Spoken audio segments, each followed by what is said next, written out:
No, off.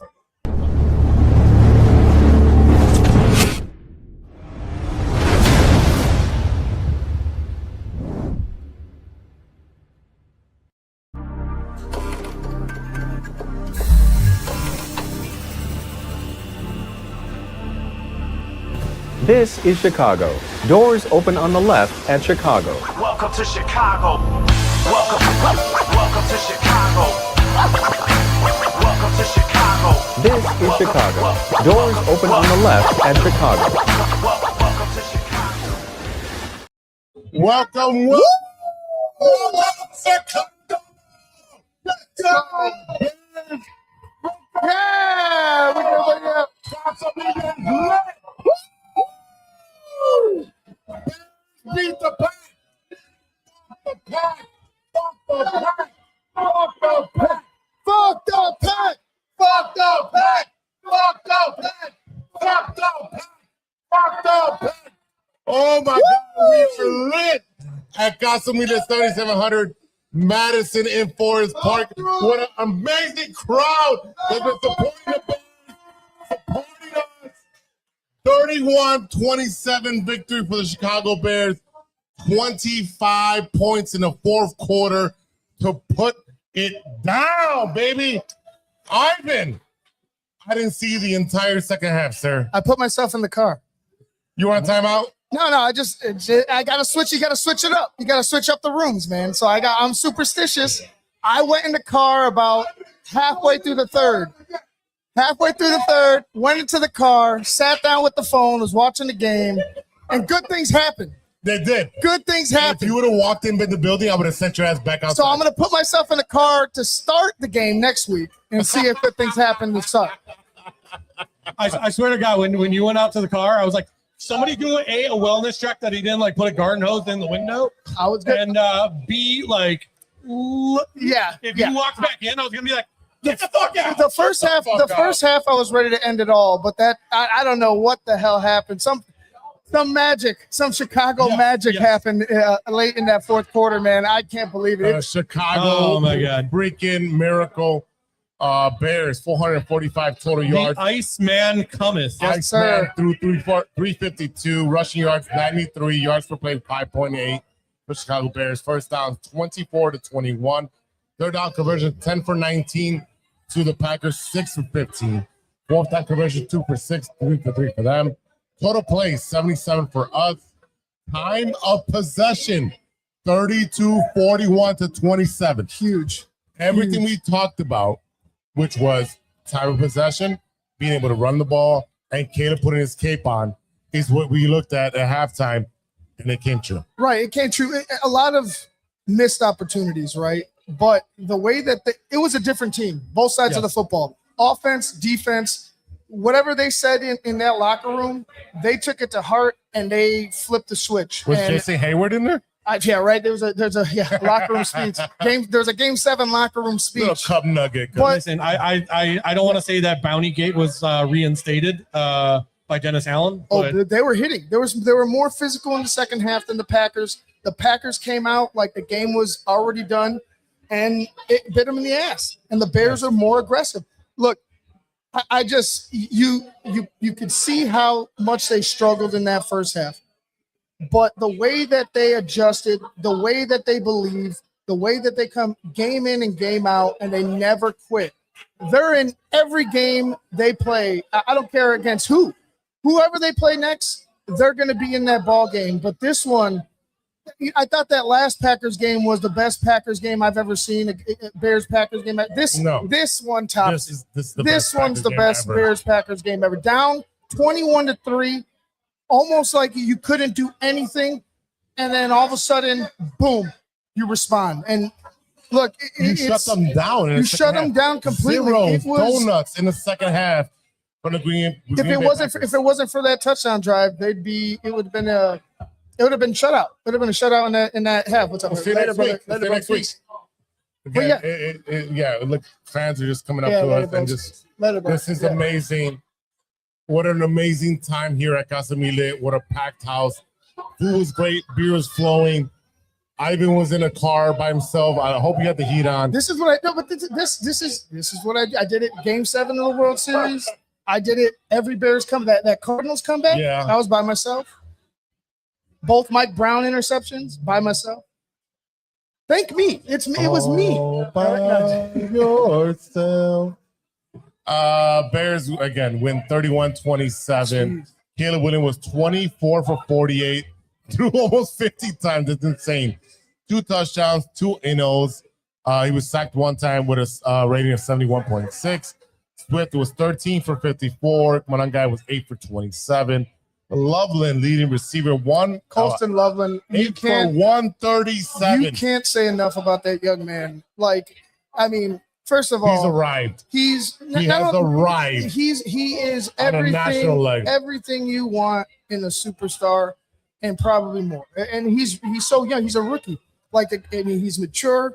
He's a team player. Like he's down for his teammates. He'll fight for you, and he performs, man. And quite honestly, they got somebody special at tight end. His movement skills are above and beyond. Yeah, I was just gonna say I don't know if tight end's body. I don't know if there's. I mean, maybe Brock Bowers. You know, even the guy that went before him with the Colts, Tyler Warren. He's way better than Tyler Warren. He looks way more athletic, way more agile than those guys. But the separation he gets from defenders is just outstanding. Oh, I mean, you can't guard him. You can't guard him. Every time Caleb looked for a security blanket, he was there. He was wide open. And that's exactly what you want. But he's wide open by like 3 to 4 yards. It's impressive. At halftime, we talked about DJ Moore getting more involved. He was 6 catches, 64 yards, a touchdown, 7 targets in the game. He showed up being a big-time player, big-time contract. He showed up. Dunze, 2 for 44. Burden, 3 for 42. Swift, 2 for 38. The defense, bend and don't break, was just enough this week. Well, that second half was a different story. It wasn't bend but don't break. They weren't bending for a majority, except for that touchdown. Right? You know, we talked about earlier in the game that this was the defensive line needed to shut those gaps. What did they do? They shut those gaps down. That was the best. That was the best half of football that defensive line has played all season long. They want to play next week. They want to play next week. Don't get me wrong. Like some of our corners got exposed this week. Tyler Gordon being one of them. Nashawn Wright, everything in the flat was wide open. You can't allow that, especially if you're going to play a team like the Rams. You know, depending on who you face, but it might be San Francisco, maybe the Rams. Right, we don't know yet. It may be. Well, it shouldn't be the Eagles. No, it shouldn't be the Eagles. No, but I mean, it's gonna be a West Coast team. Well, because from my understanding right now, it's the Rams, us, and then it's whoever's the worst seed faces. Right. So San Francisco wins. San Francisco wins, they go up. They go to Seattle. If not, I think it's the Rams go to Seattle. We face the Eagles. Yep. I think that's how it goes. I think that's how it goes. So imagine we could face the Eagles one more time. Bring them on. After trouncing them much earlier in the season. Bring them on. We're at home this time. No, we're at home though. I don't care who the hell it is. Yeah, we're at home. If you're gonna hang in there and you're gonna be able to make adjustments like you did, and like I said, it wasn't all pretty, it wasn't all clean. It wasn't their best game overall, but they closed it out. They finished it. And you can't take that away from them, man. You can't take that away from them. Cardiac Bear showed up, 25 points in the fourth. 25 points in the fourth quarter. I'd like to see that. I'd like to see that in the first. I would love to see that in the first. And that would leave really a lot of heart attacks and Ivan being in the car by himself for a whole half. Yeah, a lot of stress would be relieved if they could score early in the game. You know, there were still some issues, like, you know, again, cute play calling. The amount of times we went for it on fourth down makes you, like, I said on the podcast when we first started, I'm okay with going for it on fourth down in the third and fourth quarter. But that early in the game. Oh, no. It was all guns a-blazing. every single play we're going for it. Yeah.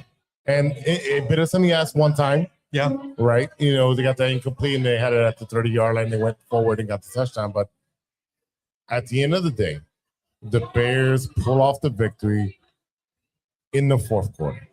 Absolutely. And we were talking about this off air.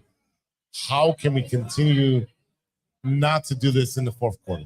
Can we get ahead of the game, ahead of the ball, and put them on their heels? No. We like to do some heroics at the end of the game. There just needs to be more of a sense of urgency. Like even into the beginning of last week as well, it just seemed like they were like, all right, we're gonna go through this game plan and it not go through the motions necessarily, but there wasn't enough effort. There wasn't the effort that I saw in the fourth quarter there at all in any of the quarters last week and the first three quarters this week. Yeah, we keep talking about, that the Bears seem to play really well in 2-minute drill, hurry up offense. Yes. And I would love to see Ben do that more often where it's like, hey, you know what? For the next 5 plays, we're going to go hurry up. Hey, for the next possession, we're going to go hurry up. Mm-hmm. And I want that more in the first half than in the second half. Yes. Because Caleb does do better in that hurry up offense where he's not thinking, he's just reacting. He sees who's open, throws it, gets rid of it, or runs. Let me do what I can do. Let me cook. Yeah, I think the route concepts are a little more, simplified in that 2-minute offense. Where again, the ball just seems to move so much better with the offense in that 2 minutes. Yeah, no doubt. One thing I'd give them credit for, Ben Johnson didn't stray away from the run game like I thought he would. Like it wasn't great. It wasn't the greatest rushing performance from the team, but he still didn't stray. Like he didn't just abandon it completely. Like he kept the safeties, he kept the safeties on their toes. He kept everybody from going ahead and just coming up and, filling the box. And that to me was very important because like the last few times, the first time we played the Packers, the last couple weeks, and then a few other weeks in the season, it was he strayed away from it to where he almost completely neglected it during drives. So I think that's a sign of growth. Hopefully that the running game picks up next week. Hopefully Ozzy's all right. It looked like he looked like he mouthed high ankle sprain, but who knows? Nonetheless, like the fact that this team has done it again, I'm just in shock. I like this is probably my most favorite Bears team since the Super Bowl team. So I don't know what else to say. Like there's things that need to be. This is like the Blackhawks scoring with so many 17 seconds left. That's exactly how it feels. That's exactly how what it it feels. It feels like Boston. Cinderella story. It feels like Boston. 17 We're seconds. never out of it. Blackhawks win. Yes, that's how it feels. Blackhawks win. Bears win at the end of the day. Everyone goes home happy. And you know what? We're hoping for a parade at the end of this fucking thing. Hey man, can you imagine a parade? 1 week at a time. I'm not going to imagine anything. Can you imagine a parade? I'm imagining the city might burn down if we actually won the Super Bowl. Legit cars on fire being. I mean, I lived through the Bulls championship, so yeah, I lived through that. Got to go 1-0. All right. Next go week, 1-0. We don't know who we play, but we will break everything down on Monday on Chushka Sports, and then on TTNL with Big Steve. We'll I think Steve will be on Tuesday. I'm going to be popping on after the show on Monday. Right. Either way, you can chop it up with us on Chushka Sports on Monday night, 7:30 Central, and then Ivan right after on TTNL, and then on Tuesday with Big Steve on TTNL. But it's a Bears win. We're at home at Casa Humilde 7700 Madison. And the Bears. Let's go Bears. And one more. Let's go Bears. One more. Let's go Bears. Let's go Bears.